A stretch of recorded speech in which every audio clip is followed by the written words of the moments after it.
ಅಧಿಕಾರಿಗಳ ನಿರ್ಲಕ್ಷ್ಯವೋ ಅಸಡ್ಡೆ ಮನೋಭಾವನೆಯೋ ಗೊತ್ತಿಲ್ಲ.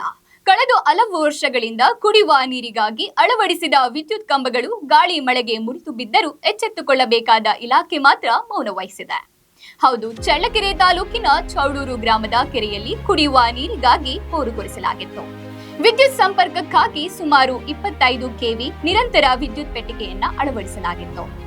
2017-18ನೇ ಸಾಲಿನಲ್ಲಿ ಬರಗಾಲದ ಪರಿಸ್ಥಿತಿಯಲ್ಲಿ 3 ಇಂಚು ಬಂದಿತ್ತು. ಇಡೀ ಗ್ರಾಮಕ್ಕೆ ಇದು ಕೊಳವೆ ಬೋರ್ವೆಲ್ನಲ್ಲಿ ಕುಡಿಯುವ ನೀರು ಕೊಟ್ಟು ಜೀವ ಉಳಿಸಿತ್ತು. ಆದರೆ ಇವತ್ತಿನ ಪರಿಸ್ಥಿತಿಯಲ್ಲಿ 4 ಕಂಬ ಪೆಟ್ಟಿಗೆ ನೆಲಕ್ಕೆ ಉರುಳಿ ಬಿದ್ದಿವೆ. 1 ವರ್ಷವಾದರೂ ಇತ್ತ ಕಡೆ ಬೆಸ್ಕಾಂ ಅಧಿಕಾರಿಗಳಾಗಲಿ ಸಂಬಂಧಪಟ್ಟ ಅಧಿಕಾರಿಗಳಾಗಲಿ ಗಮನ ಹರಿಸದಿರುವುದು ಖಂಡನೀಯ. ಇನ್ನು ಇದೇ ಕೆರೆಯಲ್ಲಿ ಪ್ರತಿದಿನ ಸಾವಿರಾರು ಕುರಿ, ದನ, ಎಮ್ಮೆ ಸಾರ್ವಜನಿಕರು ನೀರಿಗಾಗಿ ಮತ್ತು ಮೇವಿಗಾಗಿ ದಿನಾಲೂ ಓಡಾಡುವಂತ ಸ್ಥಳ. ಆದ್ದರಿಂದ ಸಂಬಂಧಪಟ್ಟ ಅಧಿಕಾರಿಗಳು ಈ ಕೂಡಲೇ ಸಮಸ್ಯೆಯನ್ನ ಸರಿಪಡಿಸಬೇಕಾಗಿ ಸಾರ್ವಜನಿಕರು ಇಲಾಖೆಗೆ ಮನವಿ ಮಾಡಿಕೊಂಡಿದ್ದಾರೆ.